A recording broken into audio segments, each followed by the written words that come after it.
Look, when it comes to building muscle and strength, people often get distracted by the latest shiny training program. There's always some new secret split, some influencer routine, or a fad that promises to revolutionize the way you train. But here's the truth. Muscles don't care what program name you follow. They respond to the fundamental training variables: volume, intensity, and frequency. If those aren't dialed in, no program will save you. First, let's talk about volume. This is the total amount of work you do, sets, reps, and load combined. If your volume is too low, you won't stimulate enough growth. Too high, and you can't recover, meaning your body just breaks down instead of building up. The sweet spot is enough volume to challenge your muscles and drive adaptation, but not so much that recovery becomes impossible. Think of volume as the fuel for muscle growth. Without it, the engine doesn't run. Second, we have intensity, the amount of effort you bring to each set. Training with light weights far from failure might feel easy, but it won't maximize growth. On the other hand, pushing every single set to absolute failure is a recipe for burnout. The right balance is working close enough to failure to create stimulus, while still leaving yourself capable of recovering and coming back stronger in the next session. Intensity is what signals to your muscles, hey, this workload is serious, we'd better adapt. Third is frequency, how often you train a muscle group each week. Hit a muscle only once every 2 weeks, and you won't progress much. Smash it every single day, and you'll burn out or get hurt. The right frequency allows you to apply effective volume across the week while still letting muscles recover and grow. Most people do best training a muscle group 2 to 4 times a week, depending on their recovery and experience level. When you understand these 3 variables, volume, intensity, and frequency, you can take almost any program and make it effective. Ignore them, and even the most hyped program will fail you. These principles are not about trends, they're about physiology. Muscles grow when you give them the right amount of work with the right level of effort at the right times. That's it. Everything else is just noise. So before chasing the next big fad, nail down the basics: volume, intensity, frequency. These are the levers that drive progress. Get them right, and you'll grow. Get them wrong, and no fancy program will ever save you. When people first hear the word volume in training, they often overcomplicate it. They think it's some mystical concept that only exercise scientists can understand, like you need a PhD just to count your sets. But in reality, it's pretty straightforward. Volume is just the total amount of work you do, measured in sets, reps, and weight. If you squat 3 sets of 10 reps with 100 pounds, you've moved 3,000 pounds of total work. That's training volume.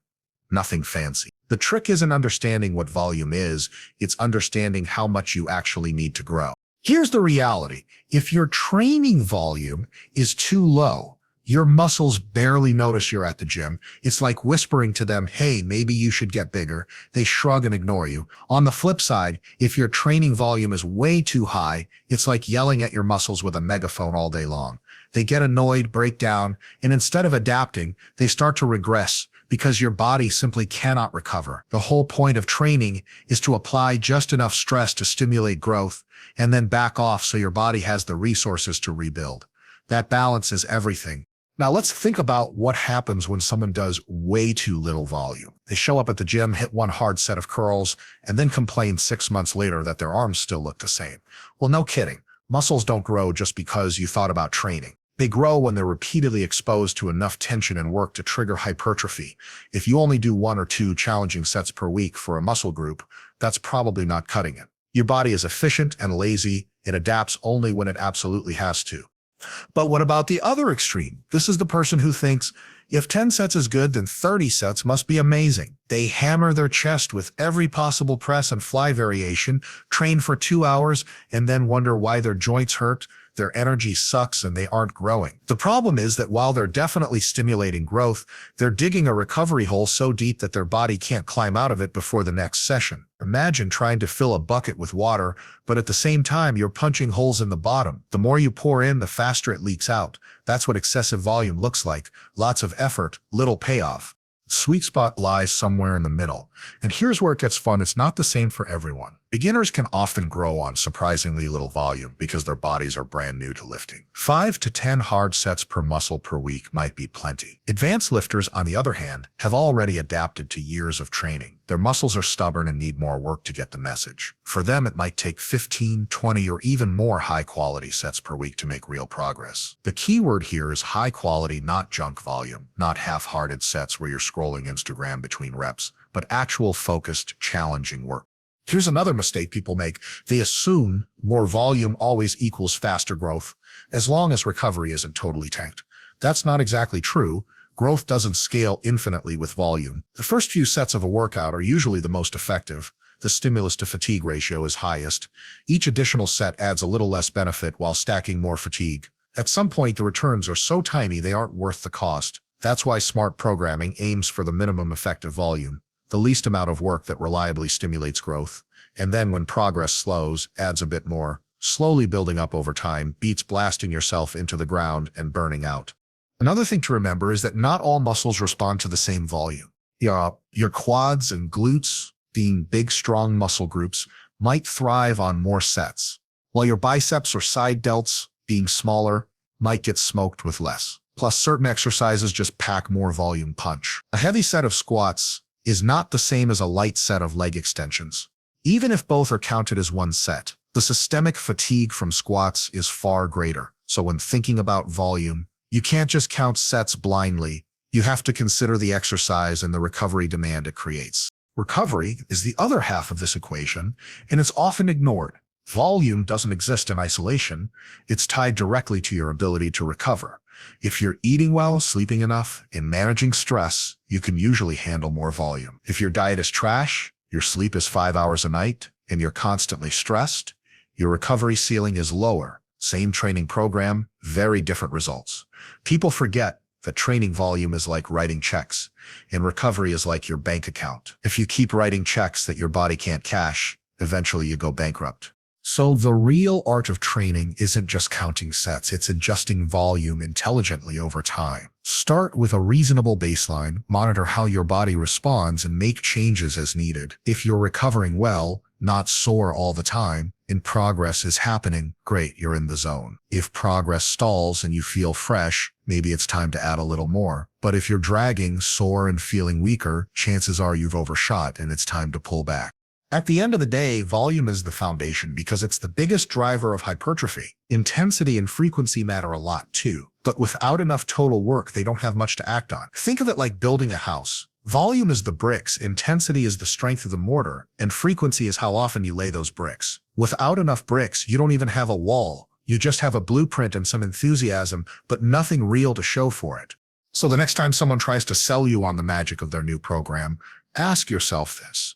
Does it actually manage volume in a way that makes sense for me, my recovery, and my goals? If the answer is no, it doesn't matter how fancy it looks on Instagram. Without the right volume, you're just spinning your wheels in the gym. When we talk about intensity, most people immediately think it means how much weight you can throw on the bar. They picture intensity as screaming during a lift, slapping yourself before a deadlift, or stacking plates until the bar bends. But that's not really what intensity means in the context of hypertrophy and strength training. In plain language, intensity is about how close you take your muscles to their limit in a given set. That limit is failure, where you simply can't do another rep with good technique. Training intensity is about how close you get to that point and how often. Now, here's the thing. If you train with intensity that's way too low, let's say you stop every set with 5 or 6 reps left in the tank, you're barely giving your muscles a reason to adapt. It feels easy, sure, but easy doesn't build muscle. Your body doesn't invest energy in growing stronger and bigger unless it has to.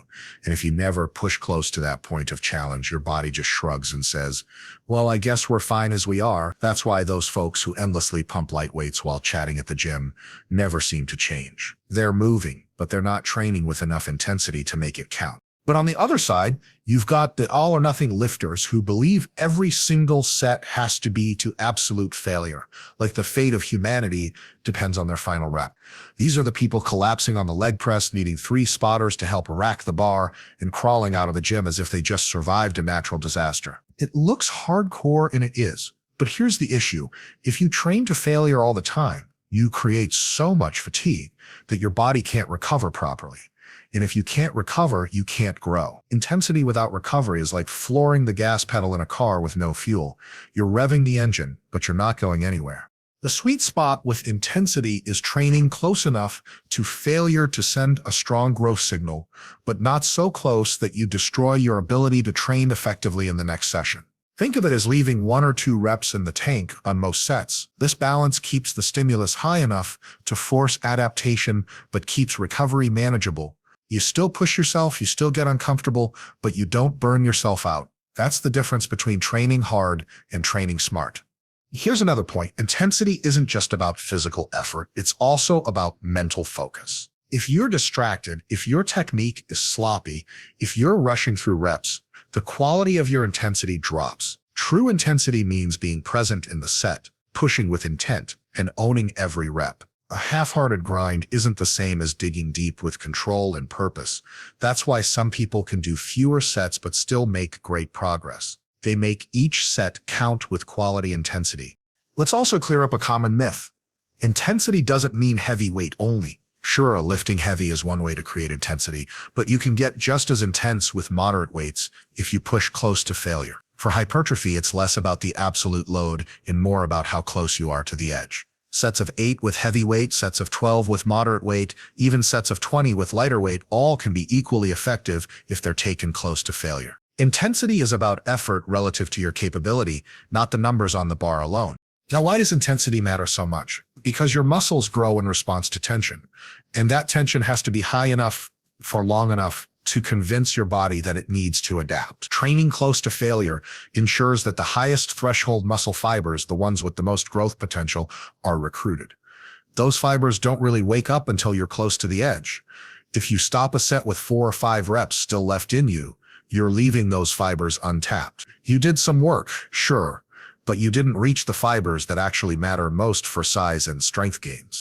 Of course, intensity interacts with volume and frequency. If you're pushing every set to within a rep of failure, you probably won't be able to handle super high volume, and your frequency may need to be adjusted to recover properly. If your intensity is a bit lower, maybe you can tolerate more sets and more sessions per week. It's all a balancing act. The point is, intensity is not optional. You can't coast through your workouts and expect results, but you also can't max out your effort every single set forever without crashing. Here's the analogy. Imagine you're trying to send a message to your body saying, hey, we need more muscle. If your intensity is too low, it's like sending that message in a faint whisper. Your body doesn't even hear it. If your intensity is absolute failure all the time, it's like screaming through a megaphone until your throat gives out. You got the message across, but now you can't speak again for weeks. The ideal is to speak loudly and clearly, intense enough that your body gets the message, but sustainable enough that you can repeat it often. At the end of the day, intensity is what turns volume into growth. Without it, your sets are just empty reps, calories burned, but not much progress made. With too much of it, your progress stalls because recovery collapses, but with the right amount, pushing close to the edge, challenging yourself, and being consistent, you unlock the full potential of your training. That's what separates spinning your wheels from making real, measurable gains in strength and size. So remember this. Don't confuse busyness with intensity. Don't confuse moving weight with challenging yourself. Intensity is about deliberate effort, focused execution, and consistently bringing yourself near your limits without blowing past them every time. Master that, and you'll not only grow faster, you'll grow smarter. Frequency is one of those training variables that most people either overthink way too much or ignore entirely. On one end, you have folks who insist there's only one correct way. You've got to hit every muscle once a week, bro. Monday is chest day, and if you miss it, you've ruined your gains forever. On the other end, you've got the zealots who say, no, you have to train every muscle every single day or you're wasting your time. Both extremes miss the point. Frequency isn't about arbitrary rules. It's about how often you can train a muscle effectively, recover, and then train it again to keep progress moving forward. Here's the thing. Muscles don't grow in the gym.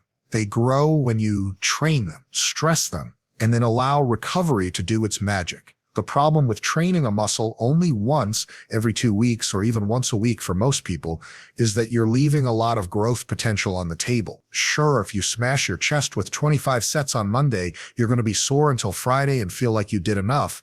But by the time you recover and that muscle is ready to grow again, you're already waiting another week to hit it. That's like watering a plant once a week with a giant flood instead of giving it smaller, more regular doses. The plant doesn't thrive on floods, it thrives on consistency.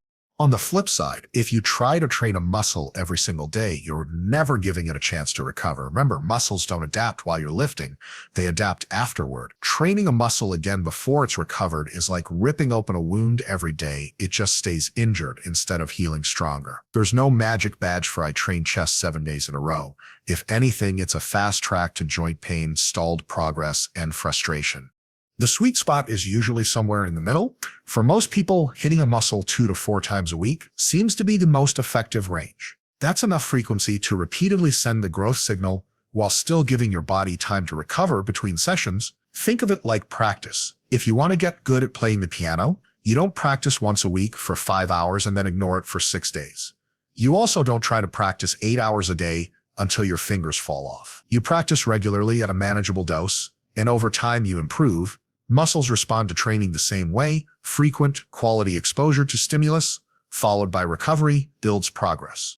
Now, how do you know what frequency is right for you?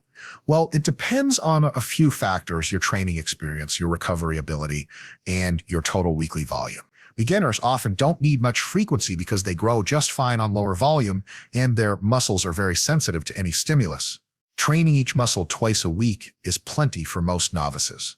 Intermediate lifters, though, usually need more volume overall. Splitting that volume into 3 or even 4 sessions per week per muscle makes it more manageable and sustainable. Advanced lifters who require tons of volume to squeeze out progress almost have to rely on higher frequency just to distribute that workload without each session becoming a marathon.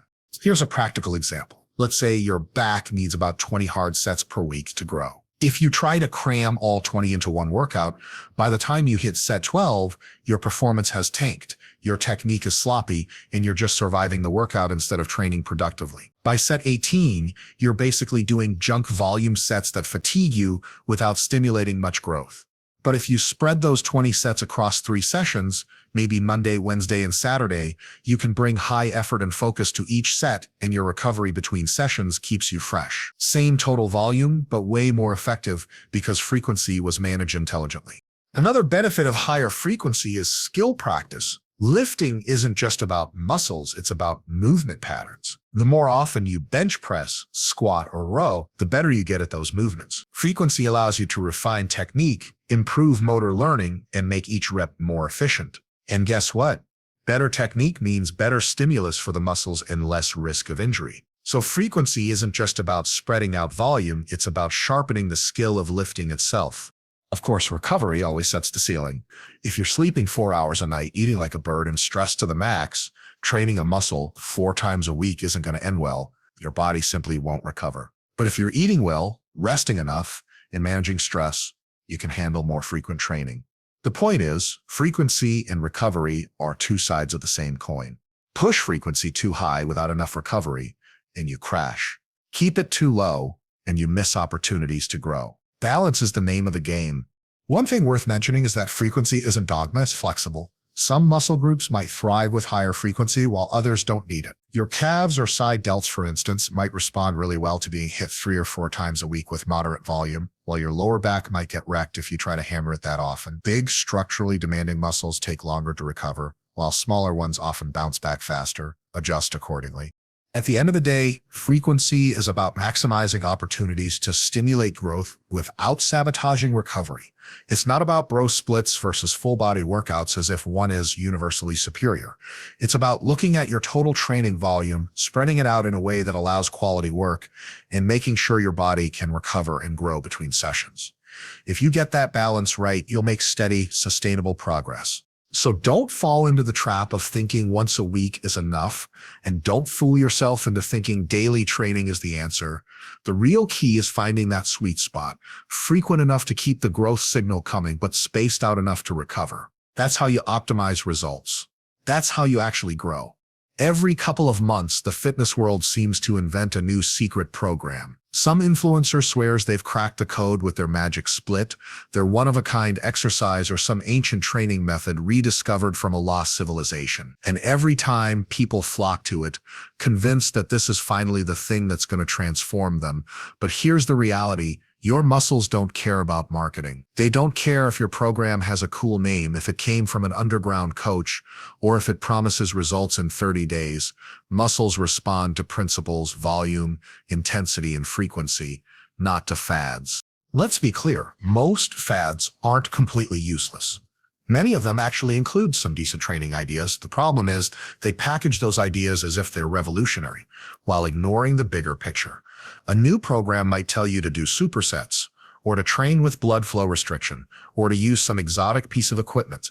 That's fine. Those tools can be effective in certain contexts, but they don't override the fundamentals. If your program ignores proper volume, if your intensity is way off, or if your frequency is a mess, then no amount of special methods will make up for it. Think of it like building a house. The principles, volume, intensity, frequency, are your foundation, your bricks, your structure. Fads are the paint color, the decorations, maybe the nice new couch in the living room. Sure, they can make the place look better or feel different, but if the foundation is cracked, the walls are crooked, and the roof leaks, a fancy couch won't save the house. That's exactly what happens when people chase programs without understanding the principles. They're buying furniture for a house that hasn't even been built. Here's why people fall for fads. They're exciting. They promise fast results. They feel new. And they give people the illusion that they finally discovered the shortcut they've been looking for. And let's face it, everyone wants a shortcut. Who wouldn't want to get jacked in 30 days or shredded with one weird trick? But here's the uncomfortable truth. There are no shortcuts. There's only applying the principles consistently over time. That doesn't sound sexy, but it works. Let's say you see a program that tells you to train chest with a special 5-move superset every Monday. Will it work? Sure it might, because it happens to give your chest enough volume and intensity. But here's the catch. It's not the superset that's magic. It's the fact that you trained your chest hard enough with enough total work to stimulate growth. The superset was just the packaging.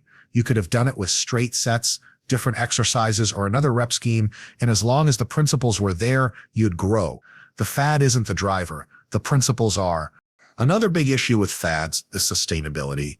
A flashy program might feel amazing for the first few weeks because it's new and challenging, but what happens after that? Can you actually sustain it for months or years? If a program is so extreme that it leaves you wrecked, injured, or dreading every workout, it doesn't matter how great it looks on paper. The best program isn't the one that looks the coolest. It's the one you can stick to consistently while applying the principles of training. Longevity beats novelty every time. And here's the thing. Once you understand the principles, you can actually make almost any program work. You stop being dependent on someone else's system because you can evaluate it yourself. Does this program give me enough volume to grow? Am I training at the right intensity? Is the frequency appropriate for my recovery? If the answers are yes, then it's probably fine. If not, no amount of marketing or hype will change that. When you know the principles, you can even take a mediocre-looking program, tweak it, and make it effective. That's the power of understanding instead of just following. This also frees you from program hopping. A lot of people bounce from one trend to the next because they think the magic is in the program itself. They never give anything enough time to work because they don't understand what actually matters. But once you see that principles are the engine driving results, you realize you don't need to reinvent the wheel every month. You just need to apply the basics consistently, adjusting when necessary. It's not glamorous, but it works every time. Here's a thought experiment. Imagine 2 lifters. One follows the hottest new program online, but doesn't understand volume, intensity, or frequency. He either undertrains, overtrains, or trains inconsistently. And after 6 months, he looks basically the same. The other lifter follows a boring, no-frills program, 3 full-body sessions a week, a handful of compound lifts, progressive overload, but he nails the principles. After 6 months, he's bigger, stronger, and leaner. Who wins? The one who stuck to the principles. Every time. So the takeaway is simple. Don't get distracted by shiny objects. New programs will always come and go. Some will look fun, Some might even be worth experimenting with, but never lose sight of what actually drives results. Principles are timeless. They don't change with trends, they don't care about marketing, and they don't stop working just because something new shows up on your feed. If you respect the principles, you'll always make progress. If you chase fads, you'll always end up disappointed. At the end of the day, this isn't about finding magic. It's about mastering the basics and applying them consistently. Principles beat fads because principles are what muscles actually respond to. Everything else is just noise. Stick with the fundamentals and you'll never have to wonder whether the latest program is the one. You'll already know the truth. The program doesn't matter nearly as much as how you apply the principles.